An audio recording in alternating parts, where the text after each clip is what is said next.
अगर आप यूज़र से इनपुट लेकर इंटरप्ट सर्विस रूटीन को एग्जीक्यूट करना चाहते हैं तो आप ये प्रोग्राम यूज़ कर सकते हैं। जैसे फॉर एग्जांपल अगर यूज़र इनपुट स्पेसिफाई कर देता है 0 तो हम चाहते हैं कि इंटरप्ट नंबर 0 एग्जीक्यूट हो जाए। अगर यूज़र स्पेसिफाई करता है इनपुट 1 तो हम चाहते हैं कि इंटरप्ट नंबर 1 एग्जीक्यूट हो जाए। तो उसको किस तरह से किया जा सकता है उसके लिए हमने ये एग्ज़ाम्पल कंसिडर किया है। डायरेक्टली उस एग्जांपल पे जाने से पहले मैं थोड़ा सा बैकग्राउंड बता दूं कि जब जब हम इस किसी इंटरप्ट सर्विस रूटीन को एग्जीक्यूट करना चाहते हैं तो हम इंट की इंस्ट्रक्शन यूज़ करते हैं। इंट के साथ हम एक न्यूमेरिक वैल्यू स्पेसिफाई करते हैं एन कोई एक नंबर हो सकता है 0 से 255 तक जो हम इंटरप्ट सर्विस रूटीन एग्जीक्यूट करना चाहते हो। डायरेक्टली हम कोई रजिस्टर की वैल्यू या किसी मेमोरी ऑपरेंड की वैल्यू यहाँ पे स्पेसिफाई नहीं कर सकते, डिफाइंड नहीं आर्किटेक्चर में। तो इसको किया इस तरह से जा सकता है कि हम जो इंटरप्ट सर्विस रूटीन एग्जीक्यूट करना चाहते हो उसका हमें एड्रेस पता होना चाहिए कि वो इंटरप्ट सर्विस रूटीन मेमोरी में कहाँ पे पड़ी हुई है। अगर हम थोड़ा सा रिकॉल करें इंटरप्ट वेक्टर टेबल के कॉन्सेप्ट्स को, तो इंटरप्ट वेक्टर टेबल की जो एंट्रीज होती हैं वो बेसिकली एड्रेसेस होती हैं उन सब रूटीन्स के, उन इंटरप्ट सर्विस रूटीन्स का जो मेमोरी में कहीं दूर किसी डिस्टेंट एड्रेस के ऊपर हो सकती हैं। तो अगर हमें फ़र्ज़ करें इंटरप्ट नंबर 0 को एग्जीक्यूट करना, तो हमें ये पता है कि interrupt number 0 interrupt vector table में 0 इंडेक्स पे पड़ी होती है। तो हम ये जंप फॉर की इंस्ट्रक्शन के थ्रू इंटरप्ट नंबर 0 एग्जीक्यूट करवा सकते हैं। उस पर्पज़ के लिए मुझे सेगमेंट एड्रेस 0 डिफ़ाइन करवाना पड़ता है, ऑफसेट एड्रेस मुझे 0 डिफ़ाइन करना पड़ता है। उसके बाद मैं जंप फॉर की इंस्ट्रक्शन यूज़ करता हूँ तो इंटरप्ट नंबर 0 के अंदर जो प्रोग्राम लिखा होता है वो एग्जीक्यूट हो जाता है। जंप फॉर की इंस्ट्रक्शन हम यूज़ करते हैं अगर हम मेमोरी में किसी ऐसे एड्रेस के ऊपर इंस्ट्रक्शन लिखी एड्रेस लिखे हुए को एग्जीक्यूट करना चाहते हैं जो आउटसाइड सेगमेंट हो। सिंपल जंप की इंस्ट्रक्शन जो हम यूज़ करते हैं वो विद इन सेगमेंट जंप कर सकती है। तो इंटरप्ट 0 को हम इस तरह से एग्जीक्यूट करवा सकते हैं। सिमिलरली अगर मैं इंटरप्ट नंबर 1 को एग्जीक्यूट करना चाहता हूँ तो इंटरप्ट नंबर 1 के जो एड्रेसेस हैं इंटरप्ट वेक्टर टेबल में मुझे वो यूज़ करने पड़ेंगे, क्योंकि हमें ये पता है कि इंटरप्ट वेक्टर टेबल में जो एड्रेसेस पड़े हुए हैं हर इंटरप्ट एड्रेस को सीपीयू 4 बाइट्स में सेव करता है, 2 बाइट्स उसकी ऑफसेट की और 2 बाइट्स उसके सेगमेंट के। तो 4 बाइट्स इंटरप्ट 0 को अकोमोडेट करती है, सिमिलरली 4 बाइट्स इंटरप्ट 1 अकोमोडेट करेगी and so on so forth. तो इस तरह से अगर मैं देखूंगा तो इंटरप्ट नंबर 5 को एग्जीक्यूट करने के लिए जो इसके एड्रेसेस में मिलेंगे वो बेसिकली ऑफसेट नंबर 20 से हमें मिलेंगे। तो अगर मैं जंप फॉर के साथ 5 मल्टीप्लाई 4 लिखूंगा विच इज़ ऑफसेट 20, तो 20 ऑफसेट विल को रिस्पॉन्ड टू इंटरप्ट नंबर 5, तो इंटरप्ट नंबर 5 एग्जीक्यूट हो जाएगी। सिमिलरली अब जेनेरिकली मैं अगर ये जो वैल्यू हम यहाँ पे दे रहे हैं किसी रजिस्टर के अंदर दे दें तो हम यूज़र से इनपुट लेकर जेनेरिकली कोई इंटरप्ट सर्विस रूटीन कॉल कर सकते हैं। जैसे फॉर एग्जांपल अगर यूज़र से हम इनपुट लेते हैं, यूज़र 5 इनपुट करवा देता है तो हम थोड़ी सी प्रोसेसिंग करके हम एल के अंदर जब 5 ले लेते हैं तो उसके बाद उस 5 को मैं अगर ये इसको प्रोग्राम कर लेता हूँ 4 से मल्टीप्लाई करवा के जो एड्रेस में 20 इस तरह से बना कर जेनेरिकली मैं किसी भी इंटरप्ट सर्विस को कॉल कर सकता हूँ। अगर एल में फॉर एग्जांपल यूज़र 5 के बजाय 7 दे देता है तो इसका मतलब है कि 7 यहाँ पे ऑटोमेटिकली इसके अंदर आ जाएगा और ये product this will be calculated up to 28 और इंटरप्ट नंबर 7 एग्जीक्यूट हो जाएगी। तो डी ए आई फिक्स नहीं है, डी ए आई की बजाय हम कोई भी दूसरा रजिस्टर यूज़ कर सकते हैं जैसे कि बी एक्स है, एस आई है। तो इस तरह से हम यूज़र से इनपुट लेकर जंप फॉर वाले मेथड के थ्रू इंटरप्ट्स को एग्जीक्यूट करवा सकते हैं। तो ये तो सिंपल मेथड हमने डिस्कस किया कि इंटरप्ट्स को हम कॉल कैसे कर सकते हैं बेस्ड ऑन यूज़र इनपुट। इसमें अब अगर हम कोई प्रोग्राम लिखना चाहते हो तो हमें थोड़ी सी चीज़ को थोड़ा सा पॉइंट को जहन में रखना पड़ता है। जैसे कि अगर मैं थोड़ा सा डिफ्रेंशिएट करता हूँ इंटरप्ट कॉलिंग के मैकेनिज़्म को, जैसे हम अगर इंटर दूसरे मेथड से बात करते हैं इंटरप्ट 16 हेक्सा, जैसे आई एन टी की इंस्ट्रक्शन के साथ अगर मैं कोई इंटरप्ट कॉल करता हूँ, एग्जांपल में हमने इंटरप्ट 16 हेक्सा को यूज़ किया हुआ है। तो ये इंटरप्ट सर्विस ट्री 3 पैरामीटर्स को स्टैक में पहले पुश करता है इसी तरतीब में कि पहले फ्लैग पुश होते हैं, फिर सेगमेंट एड्रेस पुश होता है, फिर रिटर्न एड्रेस बेसिकली जो IP+4 बनेगा कि जो नेक्स्ट एग्जीक्यूटिंग इंस्ट्रक्शन होनी है उसके एड्रेस को CPU पहले स्टैक में ये तीनों पैरामीटर्स पुश करता है और फिर उस स्पेसिफिक इंटरप्ट सर्विस स्ट्रीम पर जाता है और प्रोग्राम को एग्जीक्यूट कर देता है। सिमिलरली अगर मैं रिटर्न की इंस्ट्रक्शन को ऑब्जर्व करता हूँ, आईरेट की जो इंस्ट्रक्शन है ये उन्हीं 3 पैरामीटर्स को जो स्टैक में पुश हुए थे उनको उसी तरतीब में वहाँ से पॉप करवा देता है। अब अगर हम इस मेथड के थ्रू इंटरप्ट सर्विस रूटीन को एग्जीक्यूट करवाएं, तो जो इंटरप्ट सर्विस रूटीन के आखिर पे आयरट की इंस्ट्रक्शन होगी, उसको वो 3 पैरामीटर जो नॉर्मली वो इस इंट की इंस्ट्रक्शन के थ्रू इंटरप्ट कॉल हुई है तो उसको पॉप करवाती है, तो इस केस में उसको पॉप करवाने के लिए वो 3 पैरामीटर्स नहीं मिलेंगे। ओके, इसको वेरीफाई करने के लिए कि जेनेरिकली इंटरप्ट सर्विस रूटीन कैसे कॉल हो रही है, तो हमने एक प्रोग्राम बनाया है। उस प्रोग्राम में हम लोग कर ये रहे हैं कि एक इंटरप्ट सर्विस रूटीन हम लिखते हैं और उस इंटरप्ट सर्विस रूटीन को हम जेनेरिकली हुक भी कर देते हैं उसी नंबर के साथ जो यूज़र स्पेसिफाई कर रहा है, और फिर उसी इंटरप्ट सर्विस रूटीन को हम कॉल भी कर रहे हैं।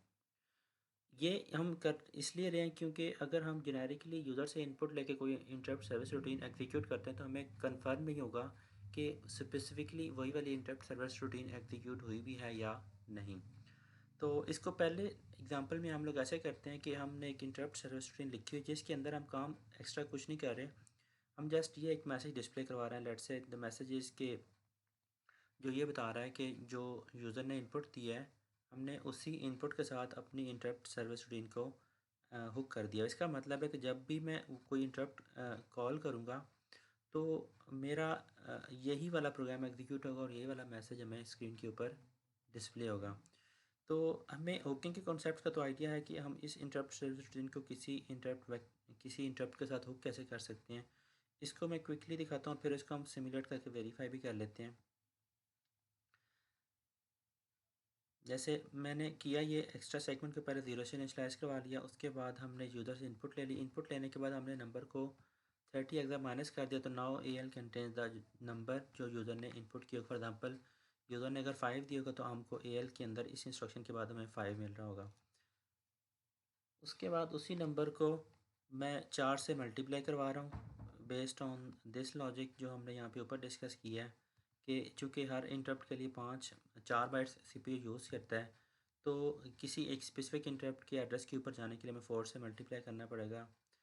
तो मैं उसको 4 से मल्टीप्लाई कर लेता हूँ, तो बी एल के अंदर जब मैं बी एल करता हूँ तो ए एक्स के पास ए एक्स में मेरे पास रिज़ल्ट आता है जो कि मल्टीप्लिकेंड और मल्टीप्लायर की प्रोडक्ट का रिज़ल्ट होगा। बेसिकली अगर यूज़र ने जैसे इस केस में 5 इनपुट किया था, तो यहाँ पर हमें ए एक्स के अंदर 20 मिल जाएगा। वो 20 मैंने फिर बाद में सेव करवा लिया बी एक्स के अंदर।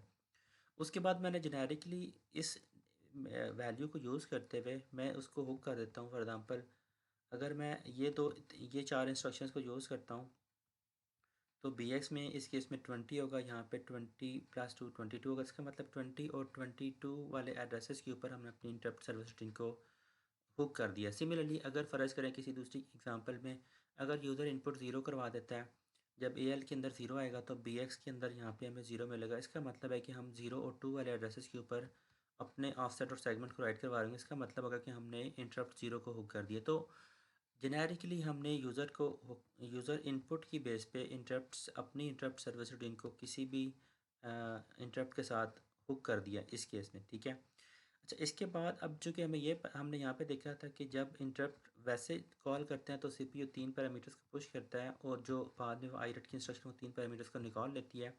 लेकिन अगर मैं जेनेरिकली कॉल करना चाह रहा हूँ तो मुझे वो 3 पैरामीटर्स को इंश्योर करने के लिए वो 3 पैरामीटर्स को पुश करवाना पड़ता था कि जब आईरेट की इंस्ट्रक्शन सब रूटीन के आखिर पे इंटरप्ट रूटीन के आखिर पे वो चलेगी तो उसको वो 3 पैरामीटर्स स्टैक से मिलें और सीपीयू वापस ओरिजिनल एड्रेस के ऊपर रिटर्न कर जाए।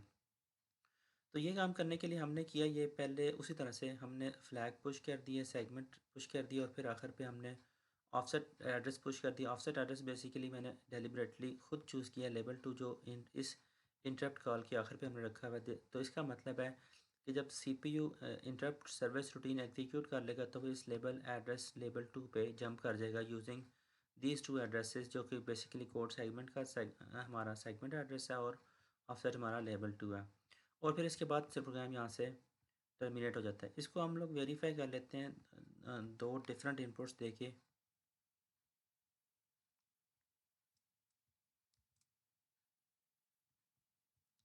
हमने इसको ओवरराइट किया ऑलराइट जी, कोड असेंबल कर लिया हमने। इसको एग्जीक्यूट करते हैं। क्लियर स्क्रीन किया हमने, इसके बाद मैं जैसे ही test.com लिखता हूँ तो CPU is waiting for the input. जैसे ही मैं फॉर एग्जांपल 0 प्रेस करता हूँ तो हमें एक मैसेज डिस्प्ले होता है, ISR is hooked with generically with interrupt number based on user input. तो ये ISR 0 के साथ होगी है और उसी के साथ ही उसका रिजल्ट भी डिस्प्ले होगा। यही कोड मैं दोबारा एग्जीक्यूट करता हूँ। इस दफ़ा मैं अगर 5 दे देता हूँ, अगेन वही मैसेज डिस्प्ले होता है। इसको मैं क्लियर करके दिखाता हूँ। यूज़र मैंने इनपुट 5 थी तो जेनेरिकली इंटरप्ट 5 के साथ उसने हुक किया और 5 को ही कॉल करके उसके करस्पॉन्डिंग रिजल्ट भी डिस्प्ले करवा दिया। अब चूँकि अगेन हमें ये वेरीफाई करना है कि डिफरेंट अगर मैं इनपुट देता हूँ तो डिफरेंट इंटरप्ट सर्विस रूटीन चली है कि नहीं चली। मैंने इसी प्रोग्राम का ही एक वर्जन ऐसा बनाया हुआ है कि हमने जो ये इंटरप्ट सर्विस रूटीन लिखी है, हमने दूसरी एग्जांपल में यही इंटरप्ट सर्विस रूटीन मैंने लिखी 2 दफ़ा। एक दफ़ा मैंने इसको लेट से लिख लिया इंटरप्ट सर्विस रूटीन 0 के साथ, मैं इसको हुक कर लूँगा। दूसरी दफ़ा इसको मैं हुक कर लूँगा लेट से इंटरप्ट नंबर 5 के साथ। तो फिर जब मैं 2 दफ़ा डिफरेंट नंबर के साथ हुक करने के बाद मैं यूज़र से दोनों में से डिफरेंट कोई नंबर इनपुट लूँगा तो वी विल सी कि डिफरेंट रिस्पॉन्स आएगा। इसको मैं यहाँ पे सॉल्व कर रहा हूँ। मैं पहले ये बता देता हूँ, जो हमने 2 सर्विस रूटीन लिखी हैं फॉर एग्जांपल, एक सर्विस रूटीन वही वही मेरे वाली हमारी, इसको मैं कहता हूँ ISR 5। इसका मतलब है कि ये प्रोग्राम जो मैंने लिखा हुआ है इस इंटरप्ट सर्विस रूटीन को मैं हुक कर दूंगा इंटरप्ट नंबर 5 के साथ।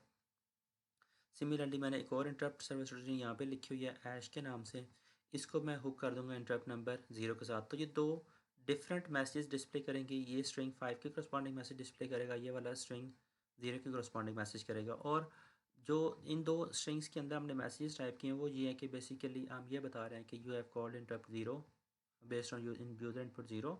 मतलब यूज़र अगर 0 इनपुट देता है तो हमारा ये प्रोग्राम चल जाएगा, अगर यूज़र 5 देता है तो हमारा ये प्रोग्राम चल जाएगा। और ये प्रोग्राम हम जेनेरिकली कॉल कर रहे हैं बेस्ड ऑन यूज़र इनपुट, और इनको हमने जंप फॉर कॉल वाली इंस्ट्रक्शंस के थ्रू एक्सेस किया हुआ है।